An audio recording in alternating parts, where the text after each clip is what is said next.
খেলার জন্য কোনো দলের সাপোর্ট করে আল্লাহর কাছে প্রার্থনা করা যাবে কিনা, এতে কি ঈমান চলে যাবে?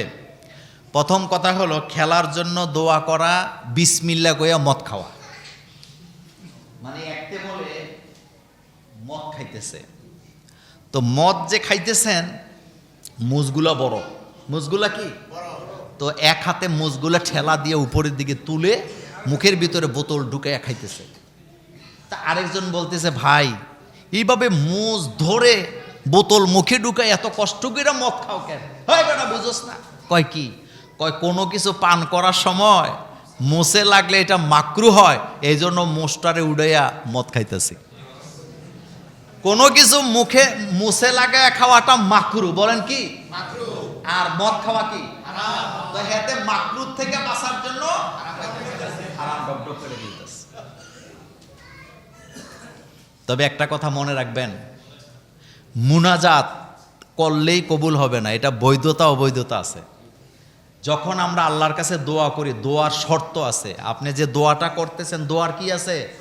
একটা হলো বৈধ দোয়া, আরেকটা হলো অবৈধ দোয়া। যেমন মনে করেন, আমি যদি এখন দোয়া করি, আল্লাহ তুমি আমার আমেরিকার প্রেসিডেন্ট বানাও, এই দোয়া কবুল হইব নি?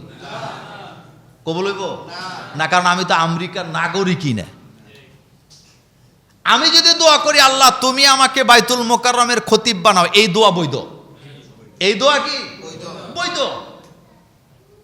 কারণ আমি বাংলাদেশের নাগরিক, বাইতুল মোকাররম মসজিদ আমার বাংলাদেশে অবস্থিত। আল্লাহ যদি চায় আমাকে বাইতুল মোকাররমের খতিব বানাতে, আবার এটা কইেন না মিডিয়াতে যাইয়া যে হুজুরে তো বাইতুল মোকাররমের খতিব হইতে চাইছে। আমি দোয়ার বৈধতা বুঝাচ্ছি। এমন কোন দোয়া করা যাবে না যেই দোয়ার কোনো কি নেই। যেমন ওই একজন নাকি বলছে, কয় আমি যার সাথে প্রেম করি সে বোরকা পরে।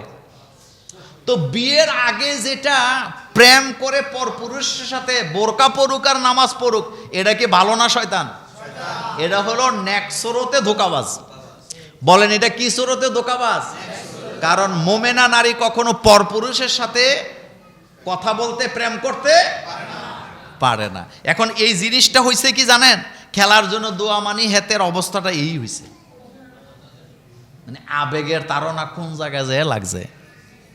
আল্লাহ যেন আমাদেরকে হেফাজত করেন, আমরা বলি আমিন। আরেকটা কথা বলি, এতে কি ঈমান চলে যাবে? ঈমান এত সহজ না।